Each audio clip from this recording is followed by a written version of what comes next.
Salut tout le monde, on se retrouve aujourd'hui pour une nouvelle vidéo. En effet, aujourd'hui je vais essayer de vous apprendre une technique qui s'appelle le comptage Hensley. Attention tout de même, c'est une technique qu'il va falloir bosser afin de rendre très fluide et agréable à regarder pour les spectateurs. Allez, c'est parti.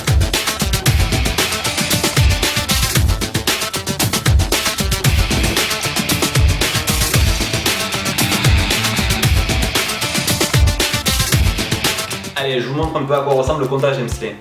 J'ai ici en main 4 cartes, 1, 2, 3 et 4 cartes face en bas. Mais en réalité, si je claque des doigts, on peut voir nettement qu'il y a une carte qui vient face en l'air. Allez, on se retrouve pour l'explication du comptage Hensley et comment réaliser ce comptage. Donc ce comptage va consister à camoufler la carte se trouvant toujours en troisième position, c'est-à-dire 1, 2, 3, ici ça sera l'as de carreau. Cette technique va permettre de cacher 1, 2, 3 ou plusieurs cartes lors de l'exécution de ce comptage de 4 cartes. Je vous montre. Donc j'ai bien l'as de carreau face en l'air, pourtant je peux compter 1, 2, 3 et bien 4 cartes et qu'ils étaient face en bas alors que l'as de carreau était bien face en l'air. On peut rajouter des cartes en supplément. Toujours donc les cartes qui se trouvent en troisième position, je m'explique, 1, 2, ça c'est les cartes en troisième position et la dernière. Et de la même façon, je peux compter 1, 2, 3 et 4 cartes. Alors que j'ai bien 3 cartes en plus face en l'air. Pour l'explication, nous allons commencer avec une seule carte, 4 cartes et une seule carte à cacher. Donc nous allons mettre les cartes face en bas et la carte à cacher face en l'air. Regardez bien. Le jeu est tenu en position de la donne. Alors moi, je place l'ensemble du paquet entre l'index et ce muscle là de la main, afin d'avoir une diagonale et limite les cartes peuvent tenir juste dans cette diagonale. Vous voyez, j'ai une pression et je peux, sans avoir besoin des autres doigts, tenir l'ensemble des cartes. Les doigts reposent dessus, en soutien, mais c'est vraiment l'index et ce muscle qui va me permettre de tenir l'ensemble du paquet. Cela va me permettre de pouvoir facilement dégager la première carte. Je vous explique. Je vais venir avec mon pouce boucler la première carte. Alors comment? Vous voyez, le paquet est tenu comme ceci.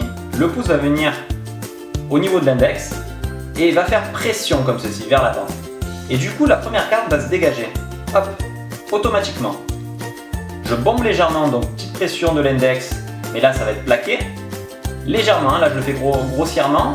Et ensuite, le pouce va venir, tac, dégager la première. Paf. De là, je vais pouvoir facilement venir avec ma main droite récupérer les 3 cartes qui se trouvent en dessous. Donc je vous remontre. Paf. Je reprends les 3 cartes. Et là, donc je peux dégager la première carte et compter une carte. La carte tombe automatiquement en position de la donne. Il est très important qu'une seule des deux mains se déplace. Si vous bougez les deux mains en même temps, ça va être très compliqué pour le spectateur de comprendre qu'il y a un comptage. Là, c'est très simple. Regardez, vous commencez, vous dégagez et la main bouge, c'est la main gauche, celle qui compte. Une. Pendant que la première carte est comptée, la main droite va exécuter un petit mouvement qui va être 2. Vous voyez, les cartes sont tenues, donc le pouce est vraiment sur la tranche blanche là, et les 3 doigts de la main sont à ce niveau-ci. Du coup, ça va être très simple en fait, juste en tirant les doigts de la main, de dégager en fait 2 cartes, comme une. Je vous montre, je replie les doigts, et le pouce pousse automatiquement. Hop. Et là j'ai une double, automatiquement. Donc je vous remontre de base. Je pince.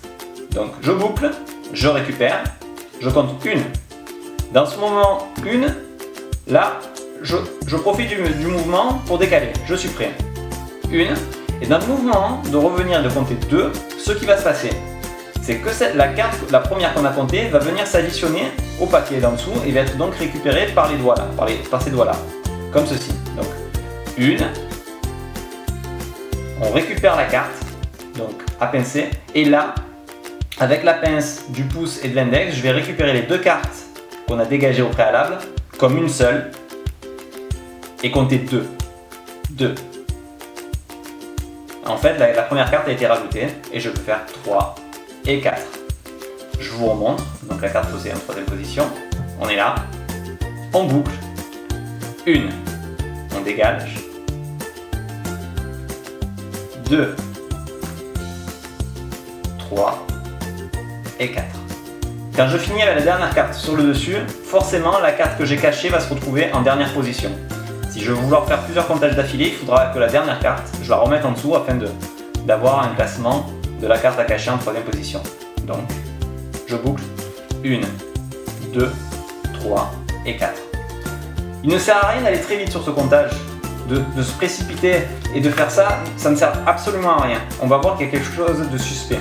Il faut aller lentement et faire des mouvements très fluides et s'entraîner pour bien maîtriser la technique. Je vous montre. 1, je dégage.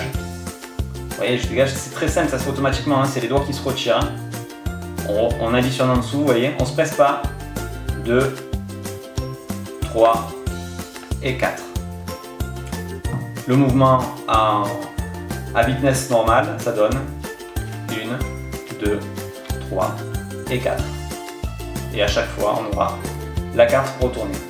Et c'est ce même mouvement qu'on réalise avec des cartes en plus. Donc la différence, c'est qu'on aura plus de cartes, donc une plus grosse épaisseur. Et au lieu d'avoir une double carte, on aura une double, triple pour avoir 4 cartes à dégager. Donc je vous montre. 1, et là, vous voyez, je dégage un petit paquet en fait. Parce que je tire toujours la dernière. Et je compte 2, 3 et 4. Alors que j'ai quand même passé 3 cartes qui se resteront invisibles pour le spectateur. Voilà, surtout travailler. C'est une technique qui va être beaucoup utilisée parmi beaucoup de routines en cartomagie. Donc à bosser et à maîtriser. Voilà. Et voilà, vous connaissez maintenant tous les secrets du comptage XP.